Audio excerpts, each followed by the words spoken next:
Länsimaiseen ajatteluun on kautta aikojen vaikuttanut kreikkalaisten keksimä ihanteellinen ihmiskäsitys. Sen mukaan ihminen on ennen muuta järkevä olento, joka itse päättää omasta kohtalostaan ja osallistuu yhteisön elämään sen tasavertaisena jäsenenä.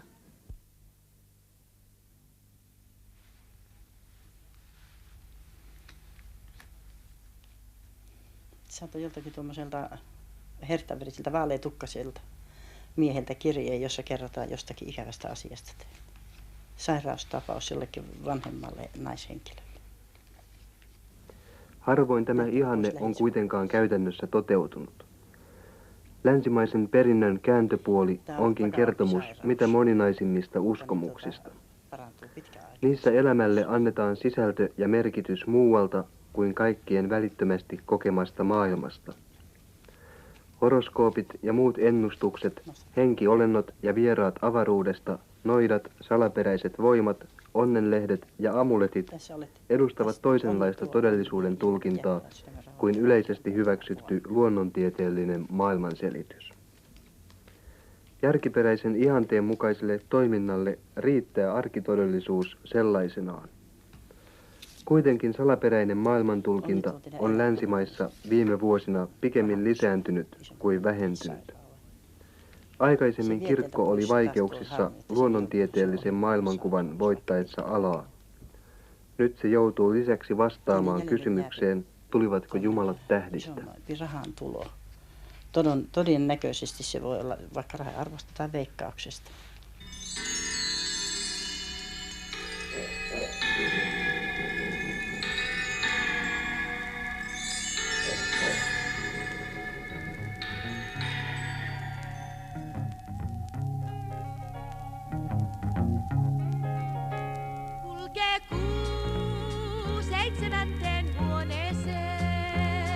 Marsuraanusta lähenee, se tietää siirtymistä rakkauteen. Nyt rauha hallitsee. Me käymme aikaan, jonka tunnus on vesimies. Se tunnus on vesimies.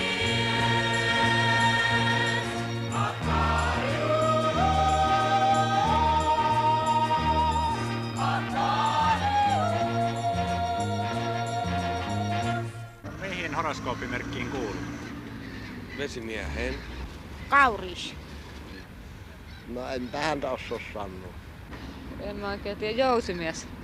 No minä on Kaksonen. Miten horoskooppeja laaditaan?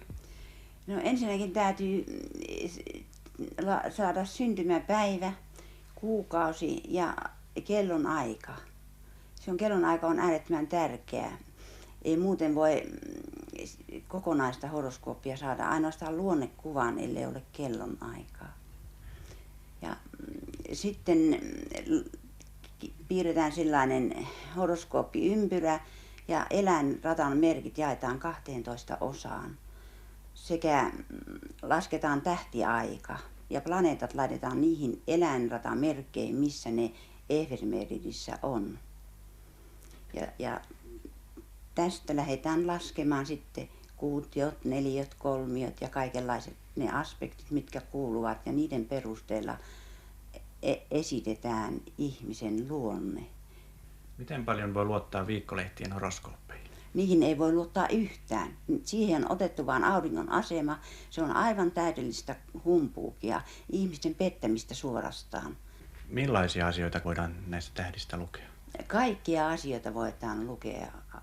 Esimerkiksi terveys, ammatti, avioliitto, lapset, vanhuus, nuoruus. Ja ei sellaista asiaa olekaan, mitä ei voisi astrologiasta sanoa. Miten paljon perää on horoskoopeissa? No en mä oikein tiedä, en mä niihin mitenkään erikoisemmin usko. Kyllä mä jonkun verran uskon. Puoleen ainakin. Pitää paikkansa. No en mä nyt tiedä, kyllä se nyt joskus sattuu kohdalle tietysti väkisinkin, mutta kyllä vähän humpuukin taitaa. No oikeastaan musta tuntuu, että jos joku on näitä asioita oikein mahdottomasti tutkinut joskus, niin ehkä siinä joku jekku voi olla, mutta musta tuntuu, että kun horoskooppeja on joka maailman lehes ja jokainen kirjoittaa niitä vähän niin kuin eri tavalla, niin kaikki ei voi pitää paikkansa, mutta siitä sakista löytyy varmasti joku hyvä. Miten paljon ihminen voi itse muokata omaa tulevaisuuttaan? Miten paljon tähdet vai? No jos on sellaisissa muuttuvissa merkissä ja heikossa merkissä näitä huonoja kohteita, niin niitä voi kyllä muuttaa kovalla tahdolla, mutta se riippuu auringon asemasta. Jos aurinko on heikko, niin ihmisellä on heikko tahto. Hän on nuori sielu. Hän ei ole monta kertaa elänyt, hyvin kauan elänyt tässä maailmassa vielä. Niin hänellä ei ole sitä tahtoa ja hän ei pysty niitä paljon muuttamaan.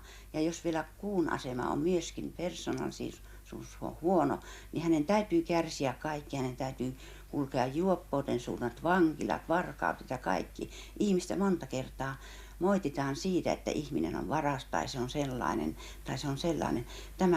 Tämä ei johdu siitä ihmistä itsestään. Se johtuu siitä hänen entistä karmastaan. Hänen täytyy kulkea nämä kaikki lävitse oppiakseen ja saadakseen elämän kokemuksia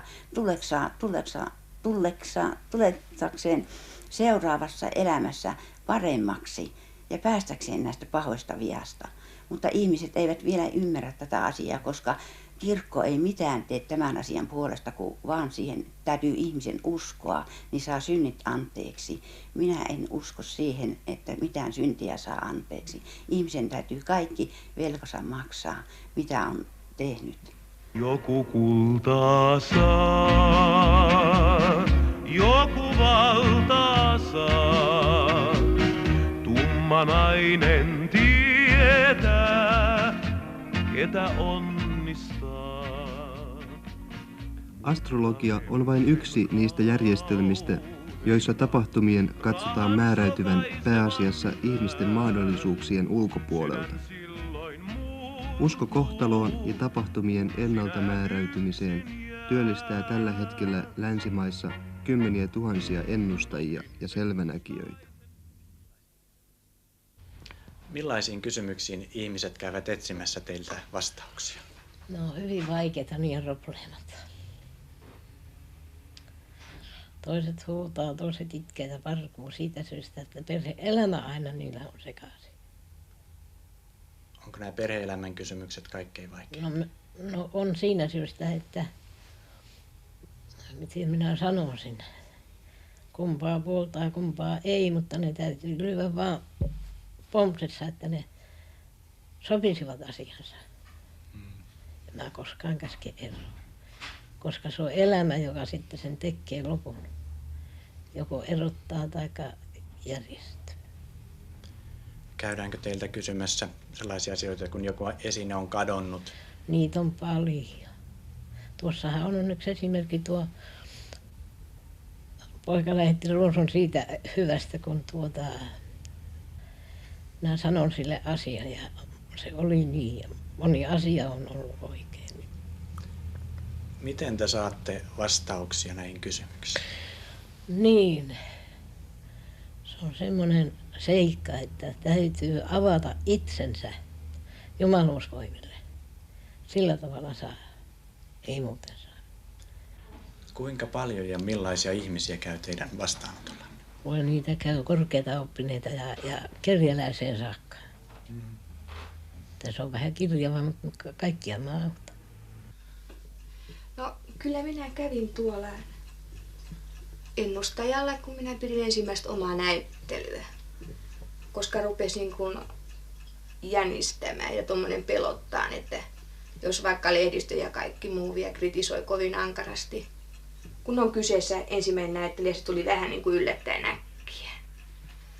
Mutta kun minä pääsin sisälle, niin hän sanoi, että kyllä se siitä käy. Että ei siinä mitään. Että kaikki menee niin kuin hyvin. Minä ihmettelin, kun en ehtinyt asiaa paremmin vielä niin kuin selittääkään. Ja niin minä sain uutta uskoa ja tuli se näyttely pidettyä ja asia meni kyllä sillä viisi aika hyvin kohdakkain, että ei tullut pahempaa kritiikkiä, että se meni aivan niin kuin hän sanoi, että yksi lehti siinä vähän meinaa, mutta ei sekään kokonaan, kaikki muu pelkkää hyvää. Mitä te saatte käydessänne ennustajalla? No ainakin hirveästi voimaa. Sitä kyllä tulee niin, että sitä nyt muutenkin taiteilija tarvii. Ja sieltä tulee kyllä sellaisella iloisemmalla mielen tilalla takaisin. Miten ihmiset suhtautuu, jos heille ennustetaan onnettomuuksia? En minä koskaan sano semmoista. Ei voi. Siitä, että niillä on semmoisia vaikeuksia itselläänkin, jos minä menen vielä pakkaamaan niitä, niin se ei ole hyvä.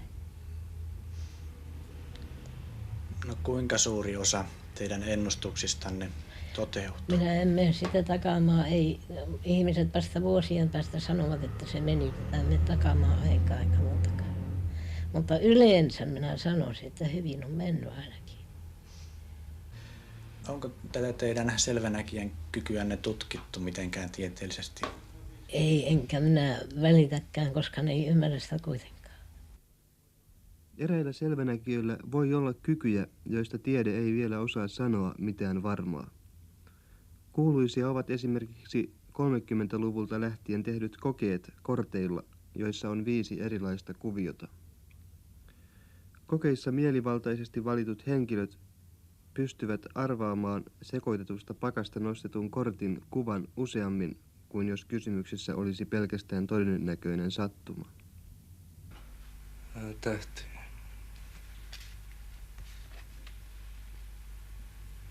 Tämä. Toinen tähti.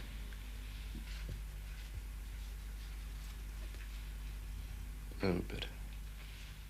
Näistä kiistellyistä tuloksista on tietysti pitkä harppaus siihen, että uskotaan todellisuuden olevan salaperäisten voimien säätämää ja ennalta määräämää.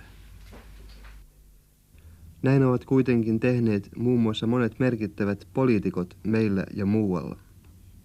I take this action, actually I took this decision for the economy of Uganda. Ugandan presidentti Idi Amin perusteli aasialaisten karkoittamista maastaan sillä, että hän oli saanut unessa käskyn tehdä niin.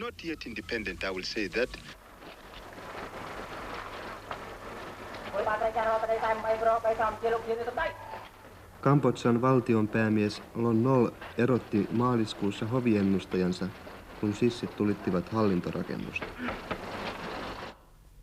Kristinopin mukaan myös Jumala ohjaa kansojen kohtaloita ja yksityisen ihmisen vaiheita. Merkitseekö se, että myös kirkko opettaa tapahtumien olevan ennalta määräytyneitä? Kristillisen uskon mukaan Jumalan suunnitelma ei ole koskaan sellainen, etteikö ihmisen vastuu olisi erittäin suuri, etteikö olisi kysymys siitä, että ihminen voi valita hyvin tai huonosti. Jos ajatellaan meille kaikille tuttua esimerkkiä Vanhasta testamentista kertomusta paratiisista ja ensimmäisistä ihmisistä. Jumalalla oli suunnitelma A, mutta ihmisen valinnoista riippui se, että se ei toteutunutkaan. Tällöin tietysti Jumalan varasuunnitelma, suunnitelma B, välittömästi astui voimaan. Mutta ihminen oli kuitenkin pystynyt tekemään tyhjäksi tämän ensimmäisen suunnitelman. Jos ajatellaan yksityisen ihmisen kohdalla Jumalalla hänelle mahdollisesti olevaa suunnitelmaa, niin kai tärkeintä korostaa sitä, että ihminen ei voi koskaan tehdä niin montaa virhevalintaa, etteikö vielä Jumalalla olisi X, Y tai Z-vaihtoehto, joka on tämmöinen hyvä vaihtoehto, jota ihminen voi lähteä toteuttamaan.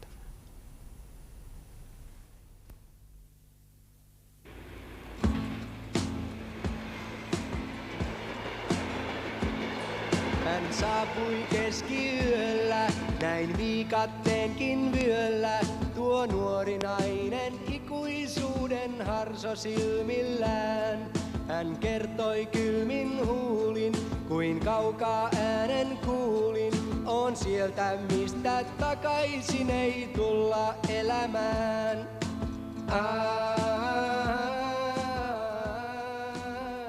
Astrologit ja selvänäkijät eivät halua itseään pidettävän taikauskoisina. Suurempi yksimielisyys vallitsee siitä, että 1500- ja 1600-lukujen noitavainoissa oli kysymys taikauskosta. Tuona aikana surmattiin Euroopassa noitina satoja tuhansia, eräiden arvioiden mukaan jopa 9 miljoonaa ihmistä noitina. Emme tule usein ajatelleeksi, että noitaliikkeessä ei ollut ensisijaisesti kysymys noitina surmattujen taikauskosta, vaan niiden, jotka surmasivat ja vainosivat.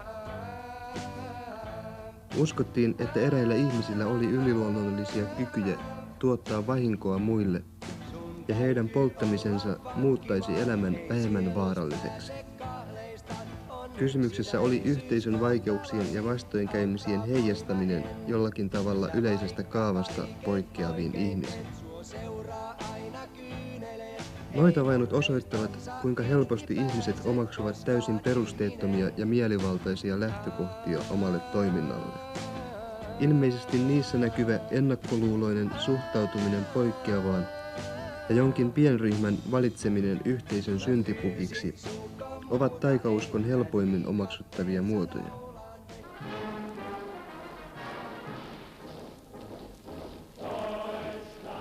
Diktaattorit ovat aina tienneet, miten kansaa voidaan hallita ohjaamalla tyytymättömyys taikauskoisesti sopivaan vähemmistöryhmään, sopiviin noitiin. Tällaisia olivat juutalaiset Hitlerin ajan Saksassa.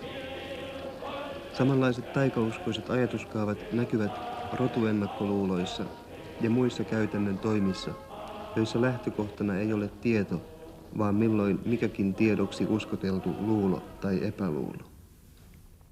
Noitavainot menevät suurelta osin kirkon tiliin, ja niinpä niihin on usein viitattu, kun on haluttu osoittaa, että kirkko ja kristinusko edustaa varsinaista taikauskon tyyssijaa. Onko nyt niin, että kristinusko tarjoaa otollisen maaperän erilaisille taikauskoisille asenteille, vai niin, että kristinusko sinänsä jo on yksi taikauskon muoto? Ihminen itse tarjoaa otollisen maaperän tällaisille vainoasenteille. Oli sitten kysymys perheestä tai työyhteisöstä tai kansakunnasta, niin meillä on sellainen mekanismi, että kun meillä on paha olla, niin me ajattelemme, että syy on tuossa. Taikauskon lähtökohta tietysti sinänsä on pelko pahoja voimia kohtaan. Jos ajattelemme Jeesusta, niin hän herätti pahennusta ja ihmetystä siinä, että hän ei pelännyt pahoja henkiä, hän ei pelännyt ihmistä, esimerkiksi sairasta ihmistä, vaan hän yritti parantaa ja auttaa ja onnistuikin siinä. Pahaa vastaan hän ei koskaan voi taistella pahan omilla aseilla. Niin ainakaan Jeesus tehnyt.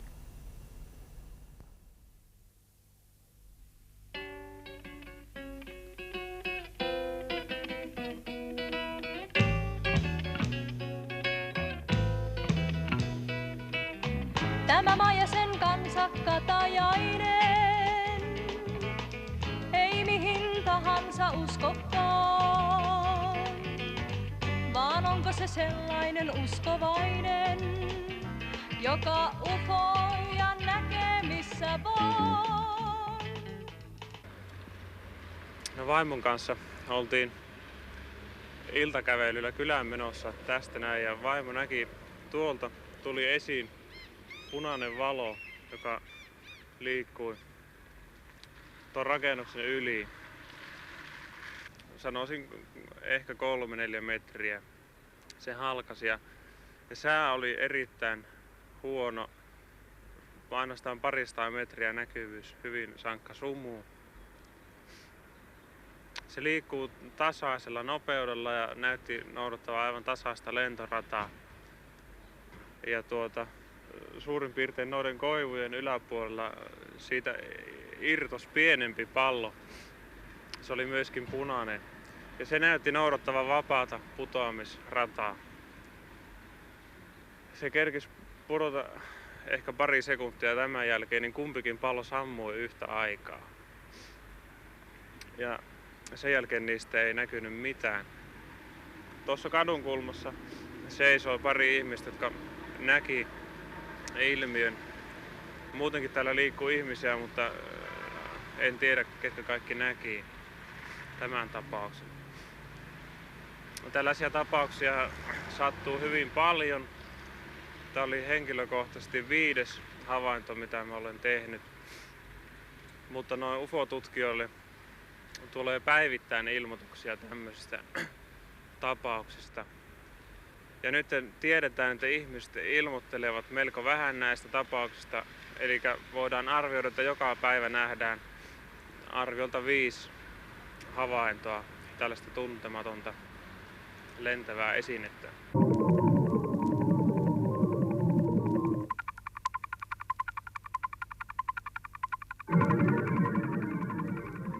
Ilmeisesti tuhannet ihmiset ovat nähneet jotakin, josta he eivät tiedä, mitä se on. Tässähän ei ole mitään erikoista.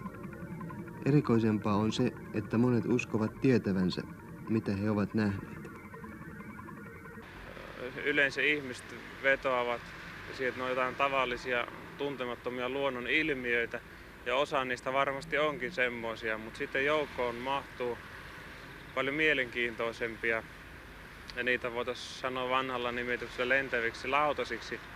Tarkoittaa, että ne ovat meille tuntemattoman kulttuurin kulkuneuvoja. Toisen maailmansodan jälkeen tämä UFO-ilmiö on lisääntynyt huomattavasti, ja tällaisia niin sanottuja kontaktitapauksia tiedetään suuria määriä. Tarkoittaa sitä, että tämmöinen humanoidi on ottanut johonkin ihmiseen yhteyden yleensä tarkoituksella. Millaisia olentoja on nämä avaruusihmiset, humanoidit? Oikeita ihmisiä ne on. Mutta niitäkään ei kovin avoimesti uskalla puhua niistä siitä syystä, että ne kieltää vielä olemassaolonsa, koska ihmiskunta ei ole siihen vielä kasvanut. Tulevatko he kaukaa? Tulevat. Jopa joku matka on semmoinen, että 200 vuotta voi kestää, ja toiset vähemmän, toiset enempi. Olihan täällä niitä Venuspoikia meillä paljonkin, jotka auttoi meitä. Ja Marsistakin tulee, mutta ei ne nyt ole taas. No, oletteko te nähnyt niitä? Oo. Nyt ihmiset kysyvät, miksei valtion johtajiin ja tämmöisiin poliitikkoihin ole otettu yhteyttä, mutta varmasti sellaisiinkin ihmisiin on otettu yhteyttä. He eivät vaan sitä kerro. Samaten Suomessa siis niin tiedemiestasolla ja siis sivistyneistön keskuudessa tiedetään tämmöisiä kontakteja olevan, mutta he eivät uskalla luonnollisesti kertoa, koska tällä hetkellä heille vielä naurettaisiin. UFO-uskon varsinainen profeetta on sveitsiläinen Erich von Däniken, jonka kirjoja avaruuden asukkaista on myyty yli 9 miljoonaa kappaletta. UFO-teorioiden pohjalta on katsottu voitavan selittää myös monia historiallisia tapahtumia. Erittäin suosittua on Raamatun kertomusten selittäminen UFOjen ja ulkoavaruudesta tulleiden olentojen eli humanoidien avulla. Näitähän on hyvin paljon. Raamattu on oikeastaan täynnä näitä kertomuksia. Minä olen ottanut tähän pikkukirjaseen vain muutamia. Hesekiel hän näki erittäin suuren lentävän olennon, jolla oli silmiä, jolla oli pyöriä ja joka liikkui siivet kuitenkaan liikkumatta suorana sivuilla ja jonka pyrstöstä lähti tulta ja jonka ääni oli kuin ukkosen ääni. Tämä on, ja jonka jalat se veti sisäänsä, kun se lensi. Jokainen, joka on nähnyt lentokoneen, ja etenkin suihkulentokoneen, ei voi muuhun tulokseen tulla kuin verrata näitä kahta konetta toisiinsa. Mitä sitten tulee avaruusolentoihin, jotka eivät ole liikkuneet lentokoneessa, niin tällaisia voitaisiin ajatella, että esimerkiksi saarne Abrahamin luona vieraili miehiä, jotka eivät olleet tästä maailmasta. Samoin näitä on kenties juuri Jaakobin paini tuntemattoman miehen kanssa, joka ei halunnut ilmaista nimeäänkään. Näitä on hyvin paljon. Minä en varsinaisesti pyri tulkitsemaan Raamattua, vaan ottamaan Raamatun sellaisena kuin se on. Uskomaan sen sellaisena kuin se on esitetty, ehkä vähän lapsellisestikin. Mutta jos ajatellaan sitä, että avaruusolennot olisivat yhtä kuin enkeleitä, niin kuin Raamatussa kenties heitä on nimitetty. Ja jos me näkisimme jokaisessa lähimmäisessä vaikkapa vapahtajan kulkevan vastaamme, ja jos me kohtelisimme tätä vastaan tulevaa niin kuin vapahtajaa, niin katsoisin, että tämä erittäin suuressa määrin kirkastaa meidän tuollaista kristillistä elämän käsitystämme ja työtämme, käytännön työtä. Sitten sitä paitsi, jos me edes aavistelemme sen, että avaruudessa on muitakin olentoja ja pyrimme näiden kanssa yhteyteen, niin silloin myöskin ihmiskunnan yhteys tulee ehkä läheisemmäksi ja koko ihmiskunta löytää niin kuin paremmin toisensa, ja silloin täällä maan päällä tuommoinen globaalisuus enemmän pääsee oikeuksiinsa ja keskinäiset kansojen ja yksityisten väliset riidat vähenevät. Ne humanoidit eivät puutu konkreettisesti kehityksemme kulkuun, jollei se ole välttämätöntä. Nimittäin taustalla on koko ajan tarkoitus, että ihmiskunta kehittyy. Ja siihen kehitykseen kuuluu silloin kaikki oppiminen, ja jos me tehdään virheitä, niin meidän täytyy itse kantaa ne seuraukset. Ainoastaan siis äärimmäisessä tapauksessa ne voi puuttua ja esimerkiksi estää tämän planeetan tuhon ja koko ihmiskunnan tuhon, mutta en usko, että muuten.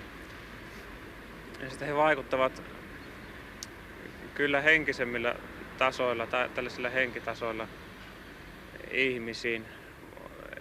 Telepaattisia viestejä antavat ja sitten tästä intuitiivista tietä ihmiset saavat virikkeitä. Meillä on myös kirkollisten kustantajien toimesta ilmestynyt kirjoja, joissa Raamatun tapahtumia selitetään vetoamalla humanoideihin ja UFO-ilmiöihin. Onko tämä nyt asianmukainen tulkinta Raamatusta ja valaiseeko se sitä asiaa, mistä Raamattu puhuu? Raamatun tulkinnan kannaltakaan voidaan sanoa, että oli mielenkiintoista ajatella, että ne 3 vierasta, jotka Saaralla Abrahamilla oli Venukselta tai jostain kauempaa. Tietysti asiallisesti on sama, tuliko ne naapurikaupungista vai toiselta planeetalta, jos ne kerran oli ihmisiä. Jos ajatellaan tätä Jaakobin painia, niin tämä on aika pinnallinen, erittäin pinnallinen tulkinta, mikä tästä avaruusnäkökulmasta tulee tähän paljon mielenkiintoisempi, on toki uskonnon historiallinen tai psykologinen tulkinta tälle Jaakobin painille. Tämä teoria tietysti erittäin mielenkiintoinen, mutta jos lähdetään etsimään todisteita historiasta, niin se pitää tehdä toisella tavalla kuin mitä von Däniken tekee, joka paitsi sitä, että hän valehtelee tietoisesti ja esittää tämmöisiä summittaisia, ihmeellisiä, epämääräisiä perusteita. Tiettävästi ensimmäinen kristitty ajattelee, ensimmäinen kirjailija yleensä, joka lähti kuvittelemaan sitä, mitä se merkitsisi ihmiskunnalle joutua tekemisiin toisten maailmojen kanssa, sellaisten maailmojen kanssa, jotka on parempia kuin meidän, jotka ei ole syntiin langenneita. Tiettävästi ensimmäinen tällainen henkilö oli tämä englantilainen C.S. Lewis, joka on kirjoittanut lapsille tämmöisen satukirjasarjan Narnian aikakirjat ja sen lisäksi 3 tieteisromaania, joissa hän kuvaa näitä yhteyksiä. Ja näiden kirjojen innostavuudesta, voisin sanoa semmoisen esimerkin, että eräs ihminen sanoi, että hän halusi uskoa, että ne on totta.